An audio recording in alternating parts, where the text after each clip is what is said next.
trials or the consort, inclusion and exclusion criteria, randomization, blinding, control groups, and outcomes.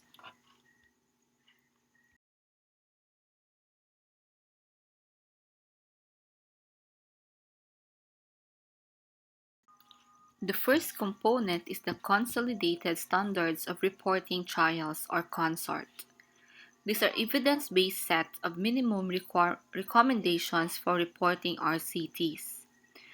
The checklist on what to report when publishing an RCT are the following: trial design, how the trial was analyzed, and interpretation of results. Also, a flow diagram is needed to describe the progress of patients throughout the trial. This is helpful to improve reporting of trials, recognition, and interpretation of biases.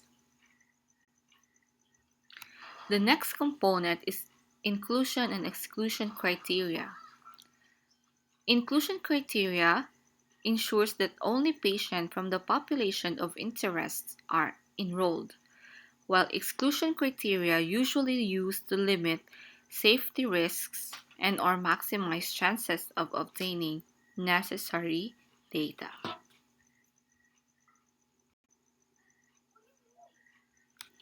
An example study for a new diabetes drug, the inclusion criteria is age more than or equal 18 years old and is diagnosed with type 2 diabetes. Exclusion criteria is pregnant women, breastfeeding mothers, fasting plasma glucose of more than 250 mg per deciliter, and unwilling to test plasma glucose 4 times a day and record values in logbook. The next component is randomization. This is the process of assigning patients to treatment groups. All patients have an equal chance of being assigned to any of the groups. Examples of random allocation method is coin toss or random number generator. But what isn't random? These are when you do alternating assignments, assignment based on birth or month, assignment based on even odd patient identification number. The next component is blinding. It is also called as masking. This refers to the process of making sure the investigators and our patients do not know what treatment is being given. There are different levels of blinding that can be used. When unblinded, it is called open label. When single blinded, only the patients are being blinded and do not know what is the course of treatment. Double blind, meaning patients and investigators do not know which is the active drug and which the placebo drug goes to. Triple blind is patients, investigators, and including monitoring boards do not know where the active drug and the placebo drug goes to.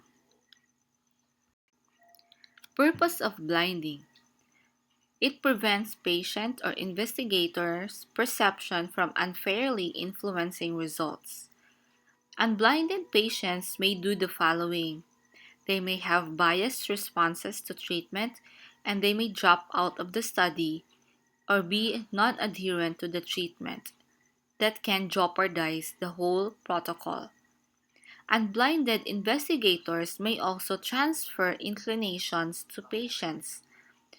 It can also differentially apply additional treatments or adjust doses. And doctors or clinicians may withdraw patients from the study.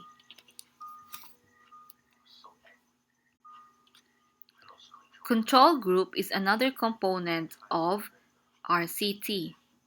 This is the comparison groups. Patients in the control group may or may not receive an active treatment. Placebo control is compared study drug to inactive treatment.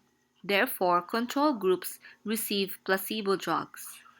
while active control, comparing drug to a different active treatment, usually the current standard of care or treatment that is already in use for the disease of interest. So the control group here receive an active drug such as the gold standard for that specific disease.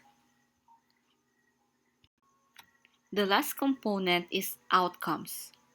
These are variables being measured that are likely to be affected by study treatment, and they are also called as endpoints. Ideally, it should be valid, reliable, able to be observed for every participant, and clinically relevant and free of measurement error. There are two types of outcomes: the clinical and surrogate, single and composite. For clinical and surrogate outcomes, when you say clinical, these are hard endpoints. They're clinically variable that directly and tangibly impacts the patient. This is what we really want to influence by giving a patient the provided treatment. An example of this is death, seizure, and stroke. For surrogate outcomes, these are measures that are used for predicting clinical events, often some type of laboratory values. These are used by clinicians to predict the occurrence of particular clinical outcome. Examples are blood glucose level, blood pressure, and bone mineral density. The other type of outcome is single and composite. Single outcome, these are measuring one outcome variable at a time, while composite outcome is combining a number of outcome variables into a single outcome measure. An example is the major adverse cardiac events, which includes many single outcomes such as cardiovascular death, non-fatal myocardial infarction, and non-fatal stroke, are one of the strongest evidence types available. It can establish cause and effect. However, all mentioned elements of an RCT must be well designed in order for it to produce reliable data. Remember, if there are problems with the methods, we cannot rely on the results.